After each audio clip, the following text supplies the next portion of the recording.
All right, and welcome back to the Spring 2018 Creators of the Storm. I am Bahamut, one of the hosts, and with me is Styxa. On our little break there, we had a little discussion on, We're I guess we reading can the call chat. them races or classes. I don't know if you want to, go into that a little bit. We have an apology. I don't think either of us really played World of Warcraft, and I'm thinking Horde as evil, right? And Horde is Taurens, trolls, stuff like that. I'm sorry. I'm thinking like Arthas. Arthas is kind of like their own thing, So that's definitely my fault there. Horde is Sylvanas. It says for the Horde. We got orcs, trolls, Taurens, and so that's definitely my bad. I'll take the hit on that one. Baha is equally as I was, but the thing is, like, I played Warcraft 3, like, that, like, Reign of Chaos and Frozen Throne, but, like, that was, God, that was so long ago, and I played a bit in college, but when it comes down to actual lore and races, oh boy, I can't even keep up, but we did have a couple production notes, the Pandarians are neutral between the two, so you can grab a couple of those. Goes both ways, I think, as well. Alexstrasza, Brightwing, and Pandarians can go either way, is what I'm hearing now from Des, just kind of confirming. And it looks to me like Trollin Blizz has taken Alliance as their suggestion. We're reading chat here. Medivh is human, which would, typically go Alliance, but he isn't really tied to a faction. He is more kind of neutral-esque. But he is, okay, sure. Variant has a Horde skin, yes. This is exactly what we're talking about. It is skin, very skin dependent, right? So we're saying Variant can go either way. A whole bunch of different stuff, and that's we see all the anger in the chat, and we deeply apologize here for all of you World of Warcraft fans. So I think we'll be getting into the game very shortly here. I'm ready. I'm ready to go into this. There are a ton of things that we can be going into. We are seeing the R's in chat from the team members, and we get into this, but like,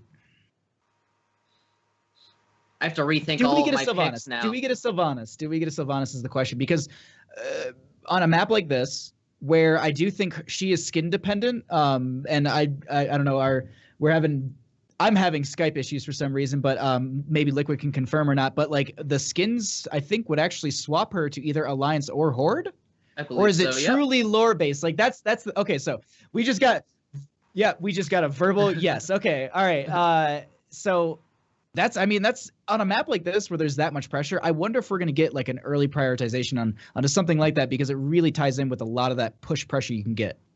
Yeah, I'll be looking for a little bit of some race potential here as well. I can't just go strictly into meta picks here and be like, oh, Hanzo has great things. He's got an elf skin, but what? These elves aren't really necessarily linked to either one. We could, if you want to talk, burn-wise, whoever went Alliance is going to be sitting real nice with a potential Greymane pick and Lunara. That's very true. Is Lunara, or is she neutral? I don't know. I don't know lore. Lunara's neutral. Okay. All right. I'm glad. All right. Thank you. I'm so glad we have someone actually to like really quickly confirm like yes or no, because like I'm like, oh, I don't know the lore that well, but let's get into this, as Battlefield of Eternity will be our second match between these two teams, and Troll Blizz is going to be up one game in this series. Yeah, taking game number one there, all support. They turned it around. They had, I think, the better comp there. A little bit more wave clear and such like that, but we're going to be moving into Horde versus Alliance, a Battlefield of Eternity. Rhaegar being banned out. This is a great Horde character. This is definitely a Horde. That's an Orc. Orc is Horde. I know that much. And Maiev being banned out here. That is most definitely an Alliance. So no more Maiev. Things like Kael'thas. I totally forgot about Kael'thas. But Kael'thas is not necessarily on too great on this map. We're going to be looking for a little bit of race. Tyrande is an option as well. You do have that Hunter's Mark to apply onto the what is it? The demons, the immortal there. But Greymane, as you did mention, this is a ton of race coming out. Greymane, great pick here for the Alliance team, Trollin Blizz. I really like him in this first slot. The overall scaling that he has throughout this game, burn wise, is really, really strong. It's very it's not like Vala where it's, you know, it's there, and then she does a ton of damage once she gets her stacks. Greymane scales throughout this game very, very well. He scales with the immortals throughout the game. I like Greymane in this first slot a ton. And the other thing too is he can still be utilized, you know, getting camps if he needs to. He's got, you know, solo lane ability for wave clear. He's got great dive for team fights. Overall, I think he's really good in this first slot. But Hanzo makes it through. Okay, are we confirming Hanzo? I want to see this. If okay, so I don't know what type of elf he is, but I'm assuming he is a blood elf. Question mark? I would think so. Okay, so Yes. blood elves are Horde. He's good to go. Sweet. All right, I know something.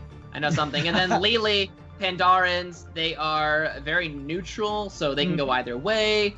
What a twist. But I really like this Geeks and Gank getting a phenomenal first two slots here. I think the Lily is really good for their team. The Hanzo offers a ton for the burn. When you see that, though, Trollin Blizz, how do you respond in kind? Ooh, I don't know, honestly. I mean, I think Lily is almost a little bit of a weaker pick to start off. The blind is nice, but I don't think it's completely necessary right now. I'm not sure she really provides too much, but there we go. Varian, these are two iconic characters coming out right now, and Sylvanas, thanks to that skin twist, we're going to be seeing the Alliance out of her. And that's going to be what you were talking about as the objective, looking to push it down. They're going to be trying to get this objective. And with Hanzo on the other team, this could be kind of scary if you don't win an objective, because, you know, you're losing a hero pick, essentially. That's what you're looking at Sylvanas for. That's true. The other thing I'm thinking here, outside of Alexstrasza, who else would be a Horde healer? Rhaegar's already been banned out. Like, I'm trying to think, like, Brightwing.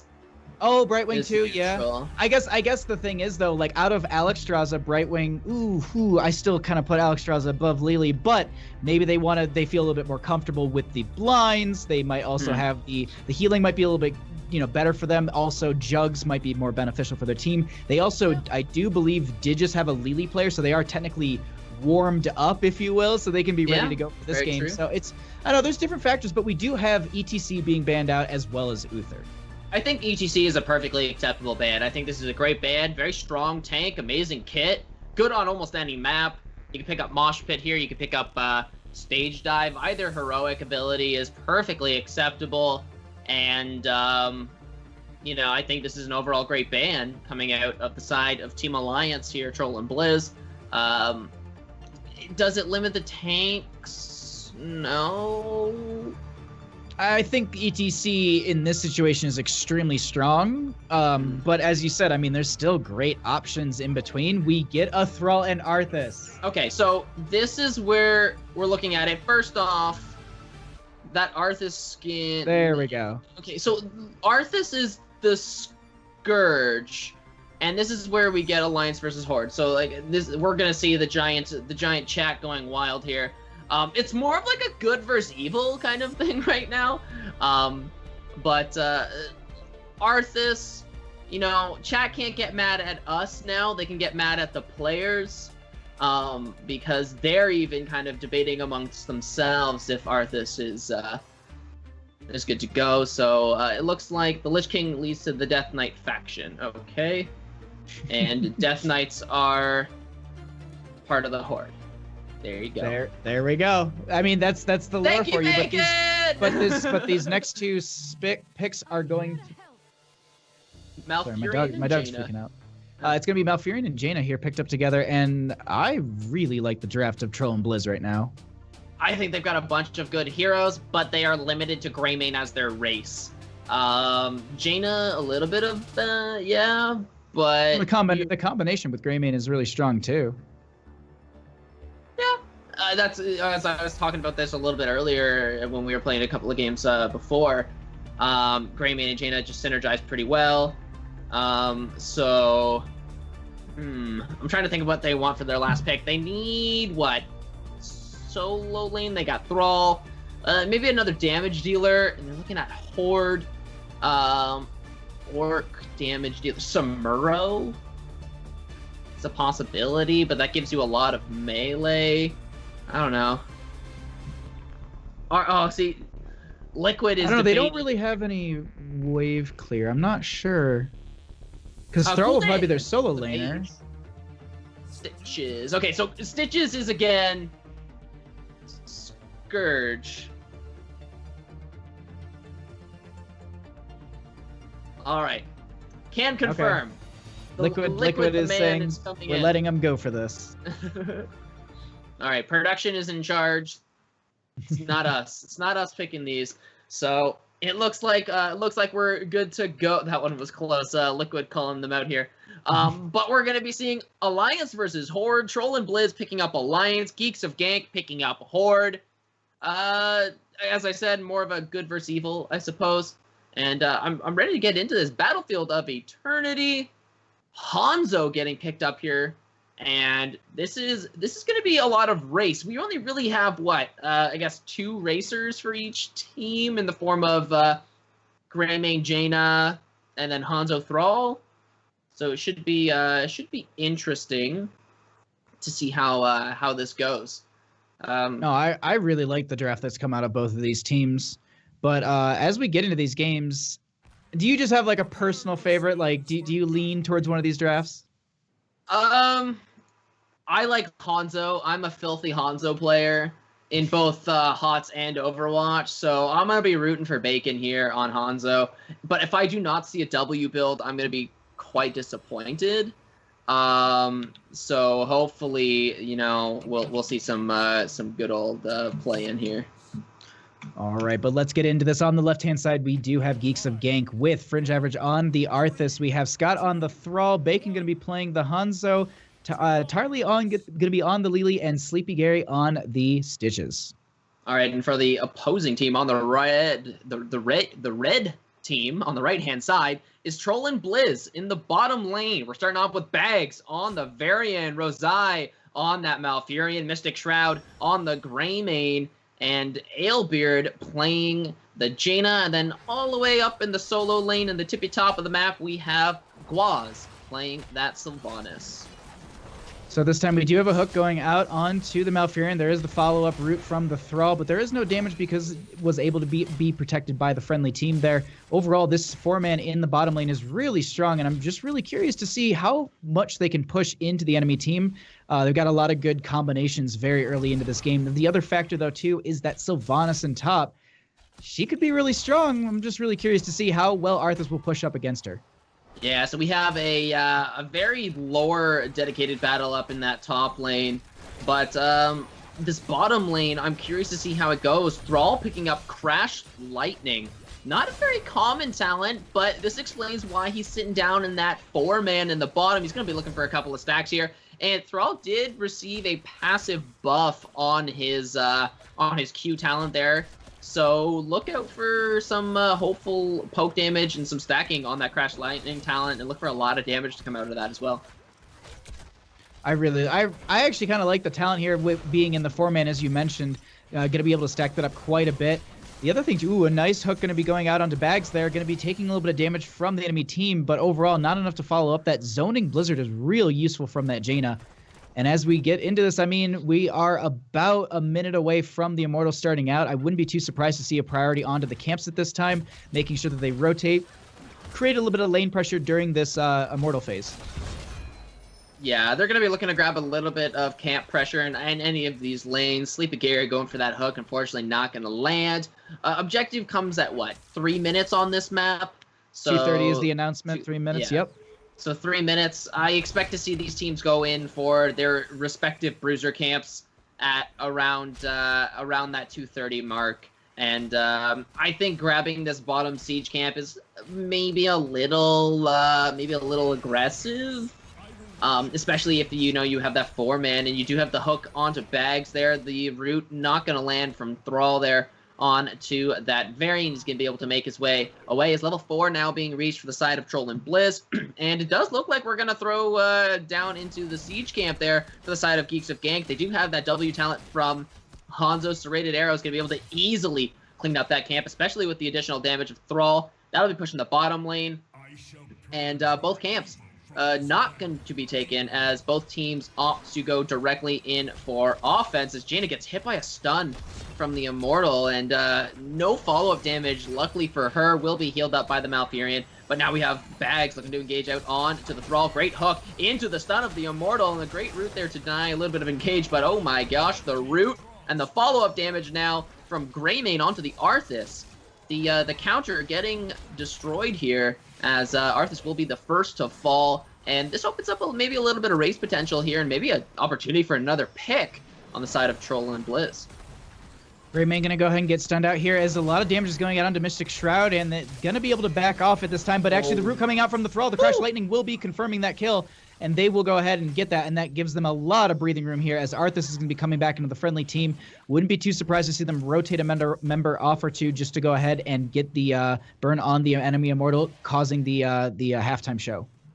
Yeah, what a great route there by Scott, throwing it through one of the other heroes, barely making it over to the Greymane, and then the Q to finish it all up, Chain Lightning to grab that kill. That's a lot of race potential gone.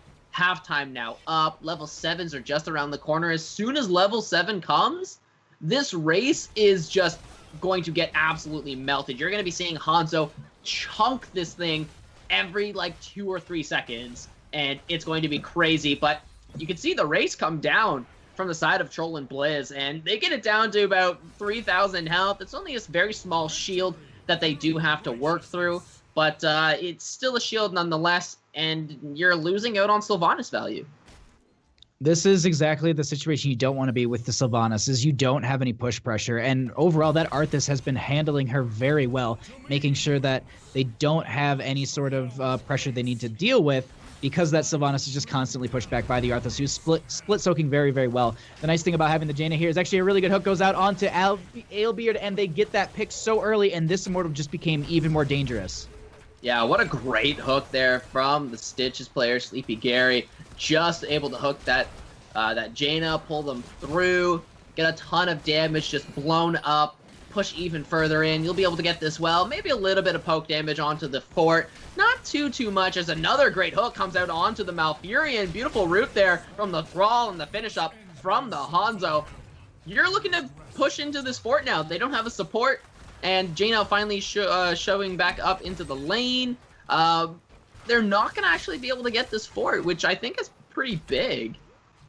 The defense that they made here is really good for that team.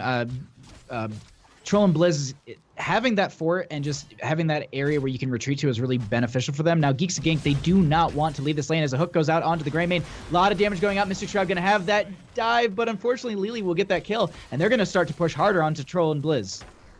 Yeah, what a great hook here. Stitches just play after play after play. Just so many hooks come in clutch, able to just, secure those kills, which are huge for pushing down this fort. Now, Bacon taking the fort, not necessarily the most ideal situation. He's just looking to kind of tickle it down, poke it down until it falls, which he does just now, as Arthas and Sylvanas kind of duel it out in the bottom. It's kind of, just a wet noodle fight again.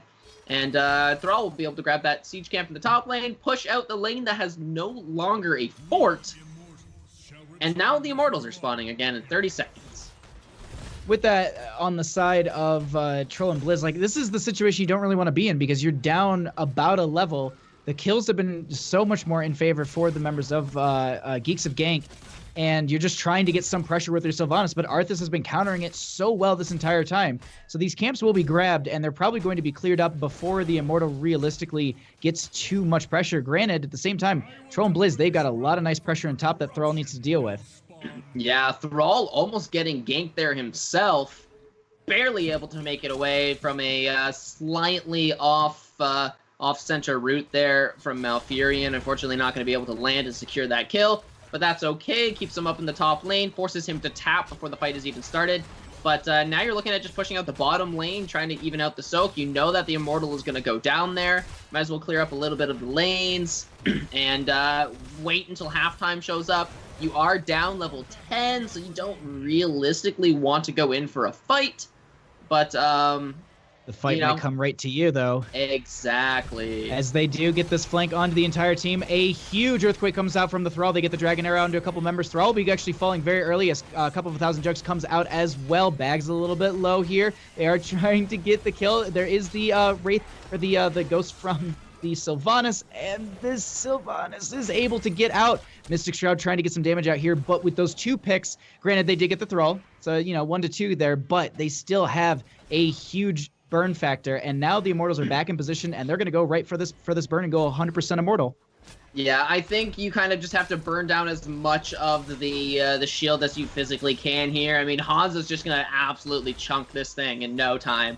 So you're really just kind of relying on Sylvanas and Greymane here for a little bit of poke damage. They get, what, a third of the health bar down, which is better than nothing. But you're a level down. You have Sylvanas not getting pretty much any value, and you're behind. Not only on objectives, but levels, structures. It's not looking too hot here for Trollin Blizz right now.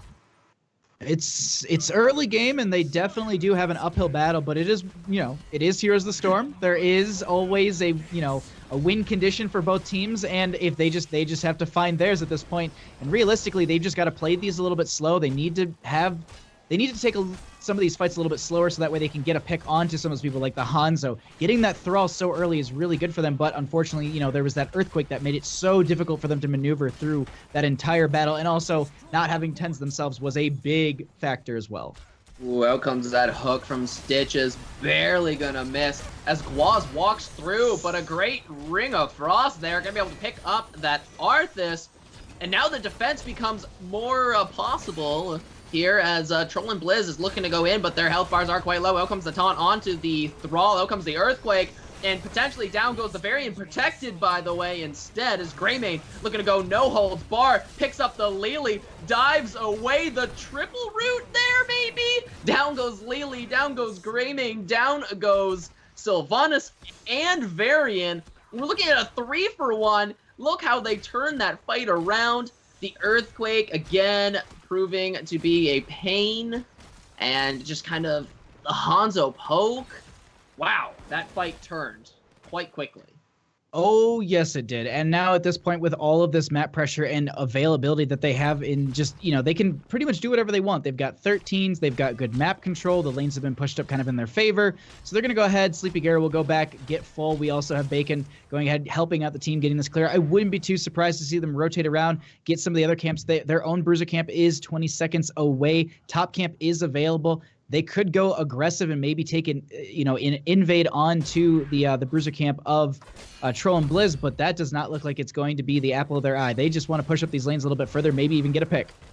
Yeah, moving in here with Arthas, going to be a great arrow from Bacon there. Looking for the root, big Ring of Frost. Alebear going to have to try and get away as Hanzo looking for that last poke. Gonna get that scatter arrow, maybe even pick up the Sylvanas. Indeed he does. And now they're looking to go into the Varian as he looks to try and protect himself, but unfortunately not gonna be the case. The big triple kill here for Hanzo. And this is gonna allow them to invade on the Bruiser camp and, you know, just race for the Immortal right away. They don't have to worry about anybody coming in to defend it for at least another 10 seconds.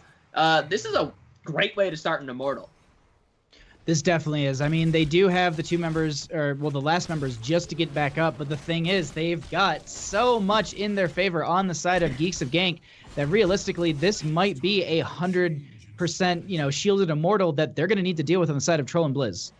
Yeah, this is most definitely almost 100%, if not 80 minimum, I'm going to say, as now they're coming in to look for a defense. As long as Hanzo's getting some autos off and getting a couple of W's in, you're going to see this thing go down so quickly. A great taunt there, but down goes the Arthas, and now they're looking to pick up this Thrall. Beautiful arrow again onto the back line. as Bacon hitting the 3 squishies there, but unfortunately no follow-up damage as Bacon will opt to take down the Immortal, but they don't need the Hanzo damage. Down goes the Greymane Sylvanas and the Malfurion. They get the 100 shield Immortal, 3 kills, and this is pushing the top keep. This is going to be pushing this top lane, which we've already seen is slightly damaged, not really too much, but Immortal will be attacking from range so long as it has its shields. So it's one of those situations that we're 13 minutes into the game. This thing scales quite a bit at this point. It's going to be attacking from range with 100% shield. It's going to be chunking, and then you still have to deal with it when it comes into melee. And the other factor too is you're down 13-16. This is a real tense moment for the side of Troll and Blizz. They need to play this really slow, really safe. They've got every ability available. And the heroics are just about up for Geeks to gank. This is a big defense they got to make. Yeah, you're really looking to try and defend this out. You know, you can't really stall until level 16, so you're gonna have to take a fight a level down. Out comes the big Ring of Frost, only gonna land on 2 members, but it's more than enough to take down that Arthas. Big arrow coming out, but out comes that hook as well onto the Varian. Does have that protected status as Malfurion, looking to try and heal up the remaining members of his team. Mixed Shroud is getting quite low, will retreat to his bottom keep, but now we have Stitches with the Putrid Bile looking to go in. Does get taunted by the Varian right in front of the well. Big Twilight Dream as well. Down goes the Stitches, but Sylvanas also falling. Greymane getting stunned there from the Immortal, but the Immortal is looking to take down this core. It's already 50% in. Mystic Shroud gonna tap, trying to make his way back in, but there's a ton of damage coming out, going hard onto the Hanzo. Hanzo will fall, but the Immortal is still very healthy and will be able to take down this core. Game number 2, going over to the side of Geeks of Gank, evening out the series at a 1-1, going into game number 3. I love the idea of this game number 3. This is going to be so amazing because here's the thing. We're going into Towers of Doom. Oh boy. I love casting on Towers of Doom because you cannot rush core. And 2, this is all assassins. That's it. So we are going to a map where people fight over specific objectives, which means we're going to have some insane brawling between these teams. I am way too excited about this. Yeah, this will be a very interesting game here. You know, this is a map that you can come back from. I've seen 40-1, 40-2 kind of comebacks. Like, it's a game that you cannot count yourself out on. You know, all it takes is maybe some heavy siege, a little bit of sieging, you know, take down a fort, and then all of a sudden, you know, you start to catch momentum. You capture, you know, maybe you haven't capped a shrine yet. You cap a shrine, yeah, we're feeling good. You know, you start getting some damage on, and then all of a sudden, you know, you're catching up in levels. You're catching up in damage on their core. These games can go either way, and it should be pretty interesting to see how this goes, especially with all assassins. That damage is going to stick. Oh, that is going to be such a fun time that we're going to be seeing on Towers of Doom. I can't wait for that one. All right, so it looks like we're going to do one more giveaway for you guys right now. And again, this is going to be for a Mecha Rhaegar and a Mechaterial. If you guys would, please pop into the chat and type in #ForTheHorde, as Horde did end up winning that one. How appropriate. #ForTheHorde, and we'll be back with you guys for game number 3 of the series, all assassins on Towers of Doom, very shortly.